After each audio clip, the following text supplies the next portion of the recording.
உங்கள் Tamil Nesan TV YouTube channel. Student 10A எடுத்திருக்காங்களோ அவங்களுக்கு மெட்ரிகுலேஷன் கொடுக்குறேன்னு சொல்லிட்டாங்க.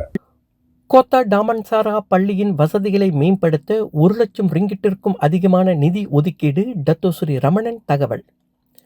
கோத்தா டாமன்சாரா செக்ஷன் 8 தேசிய இடைநிலைப் பள்ளியின் வசதிகளை மேம்படுத்தவும் மாணவர்களின் நலனுக்காகவும் 2023ஆம் ஆண்டு முதல் 1 லட்சம் ரிங்கிட்டிற்கும் அதிகமான நிதி வழங்கப்பட்டுள்ளது. நாட்டின் எதிர்காலத்திற்காக பள்ளி உள்கட்டமைப்புகளை மேம்படுத்துவதும் மாணவர்களுக்கு ஆதரவளிப்பதும் ஒரு முக்கியமான முதலீடு என்று மனிதவள அமைச்சரும் சுங்கைபுலோ நாடாளுமன்ற உறுப்பினருமான டத்தோஸ்ரீ ரமணன் ராமகிருஷ்ணன் தெரிவித்தார். மாணவர்கள் தங்களின் திறமைகளையும் ஆற்றலையும் சிறப்பாக வெளிப்படுத்துவதற்கு ஏற்ற சூழலை உறுதி செய்வது தங்களின் முன்னுரிமை என்றும் கோத்தா டாமன்சாரா செக்ஷன் 8 போன்ற பள்ளிகள் உரிய கவனத்தை பெறுவதை தாம் தொடர்ந்து உறுதி செய்ய போவதாகவும் அவர் குறிப்பிட்டார்.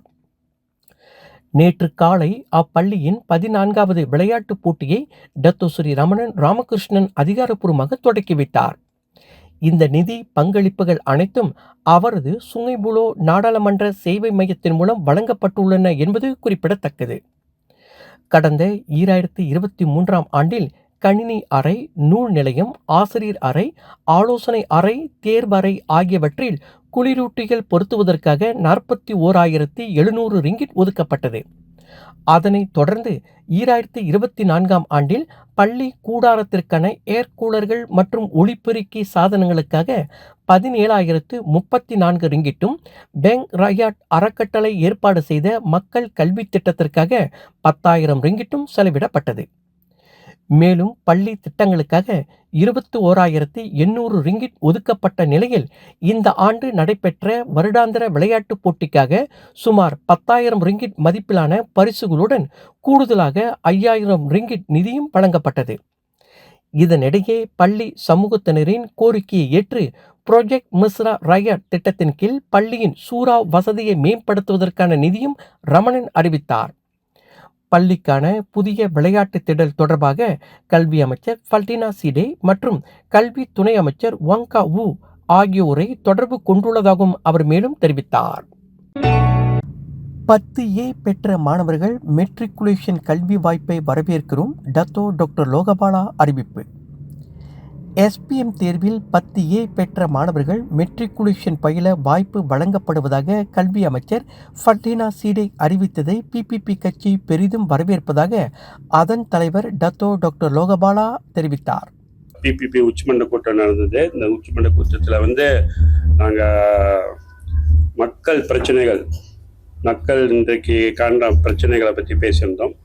ஒன்று முதலாக இந்த மாதிரி கல்வி அமைச்சர்லேருந்து வந்த ஸ்டேட்மெண்ட் யார் ஒரு ஸ்டூடெண்ட் 10A எடுத்திருக்காங்களோ அவங்களுக்கு மெட்ரிகுலேஷன் கொடுக்குறேன்னு சொல்லிட்டாங்க. ஸோ அதை எதுவுமே மாற்றாமல் வேறு கண்டிஷன் எல்லாம் போடாமல் அவங்களுக்கு அந்த 10A எடுத்து பூரா அவங்களுக்கு இடம் கொடுக்கணும்னு நாங்கள் வேண்டிக்கிறோம். இந்த வழியில் அவங்க அதுபடி நடந்துக்கணும், சொன்னபடி நடந்துக்கிறது. SPM தேர்வில் 10A பெற்ற மாணவர்கள் விடுபட மாட்டார்கள் என்று பெரிதும் நம்புகின்றோம். அந்த வகையில் கல்வி அமைச்சரின் அறிவிப்பு எங்களுக்கு மகிழ்ச்சியை அளிக்கிறது என்று அவர் சொன்னார். கல்வி அமைச்சர் தனது வாக்குறுதியை நிறைவேற்றுவார் என்று PPP கட்சி பெரிதும் நம்பிக்கை கொள்கிறது என்று அவர் சொன்னார். SPM தேர்வில் நன்னெறி பாடத்தில் ஏராளமான மாணவர்கள் தோல்வி கண்டிருப்பதாக கூறப்படும் தகவல்கள் அதிர்ச்சி அளிக்கிறது. எல்லா பாடத்திலும் தேர்ச்சி பெற்ற வேளையில் நன்னெறி பாடத்தில் மட்டும் மாணவர்கள் தோல்வி கண்டது குறித்து கல்வி அமைச்சு விளக்கம் அளிக்க வேண்டும் என்று அவர் கேட்டுக்கொண்டார். இதனிடையே மத்திய கிழக்கில் ஏற்பட்டுள்ள போர் பதற்றம் காரணமாக உலக அளவில் எண்ணெய் விலை அதிக அளவு ஏற்றம் கண்டுள்ளது. இருப்பினும் இப்போது 2 வாரங்களுக்கு போர் நிறுத்தம் ஏற்பட்டுள்ளதால் எண்ணெய் கப்பல்கள் வரத் தொடங்கி உள்ளது. ஆகவே எண்ணெய் விலை மீண்டும் குறைய வாய்ப்புள்ளது. தேசிய முன்னணி ஆட்சி காலத்தில் எண்ணெய் விலை சீராக எல்லா நேரத்திலும் இருந்தது. இப்போது எண்ணெய் விலை சீராக இல்லை. டீசல் விலை உயர்வால் சம்பந்தப்பட்ட தரப்பினர் மிகவும் பாதிக்கப்பட்டுள்ளனர் என்று ஊடகவியலாளர் சந்திப்பில் தெரிவித்தார் என்பது குறிப்பிடத்தக்கது. இந்த எண்ணெய் பிரச்சனை, சில பெட்ரோல் ஸ்டேஷன்லாம் போனால் இப்போ எண்ணெய் இல்லைன்னு சொல்கிறோம். இது நெசமோல நாட்டில் ஒரு பிரச்சனையாக இருந்தால் அரசாங்கம் வந்து இதுக்கு வந்து ஒரு அறிக்கை விடணும். என்ன பிரச்சனை நடக்குது, எப்படி மக்களுக்கு தெரியும், என்ன நெசமலை இல்லையா, சூழ்ச்சினால என்ன இல்லை. சார் இப்போ சிலாங்கோவில் வந்து கிளாங்கில் வந்து பெட்ரோல் இல்லைன்னு சொன்னாங்க, ஆனால் விலையால பெட்ரோல் இருக்கும். எப்படி அது? இதெல்லாம் வந்து கேள்விக்குறியாகுது. இந்த காலகட்டத்தில் வந்து அரசாங்கம் வந்து ஒரு அறிக்கை விட்டணும், இல்லாட்டி விளக்கம் கொடுக்கணும். இந்த மாதிரி இருக்கு, யார் இதெல்லாம் செஞ்சால் ஒன்று பார்த்தேன், இது இடையில ஒன்று பார்த்துருக்கேன் ஒரு அறிக்கை. ஆனால் இந்த அறிக்கை வந்து எல்லாத்துக்கும் போய் சேர மாட்டேது. ஸோ அவங்க வந்து ஒரு முக்கியமான அந்த மந்திரி வந்து வெளியே வந்து சொல்லணும், இது என்ன பிரச்சனை, ஏன் இந்த மாதிரி நடந்துச்சு, இது நெசமளவில் என்ன இந்த மாதிரி ஒரு பிரச்சனை இருக்கா இந்த நாட்டில்னு. இப்போ நம்ம 2 வாரத்துக்கு வந்து இன்டர்நேஷ்னல் லெவலில் வந்து ஸ்டாப் பண்ணிட்டாங்க ஃபைட்டெல்லாம், கப்பெல்லாம் போயிட்டு வருது. ஸோ அந்த இருக்கு என்ன விலையும் இறங்கிடுச்சு. பிபிபி கட்சியின் 73ஆம் ஆண்டு கொண்டாட்டம் கம்புங் அத்தா பிபிபி தலைமையகத்தில் விமர்சையாக நடைபெற்றது.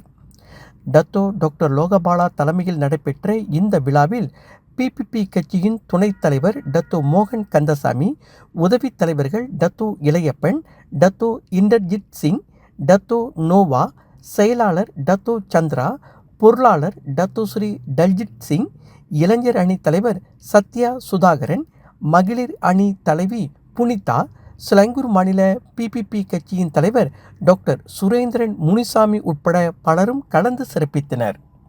அதே வேளையில் வந்து கட்சி ரீதியில் வந்து இன்னைக்கு வந்து கட்சி 73 வயசு ஆச்சு. இந்த ரீதியில் இன்னைக்கு தான் அந்த சம்புத்தானம் செய்கிறோம். அந்த நிலையில் வந்து நம்ம கட்சிக்கு வந்து எதிர்காலத்தை பற்றி பேசியிருந்தோம். அந்த வழியில் வந்து நாங்கள் எப்படி வர தேர்தலுக்கு ரெடி ஆகிறதுக்கு நாங்கள் பேசியிருக்கோம்.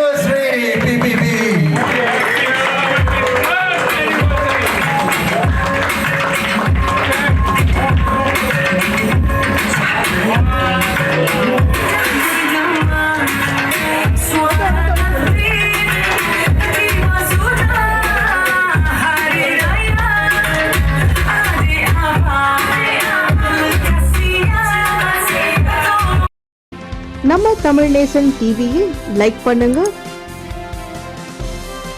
சப்ஸ்கிரைப் பண்ணுங்க, சப்ஸ்கிரைபர் பெல் பிரஸ் பண்ணுங்க. இது ஒரு தமிழ் நேசன் டிவி தயாரிப்பு.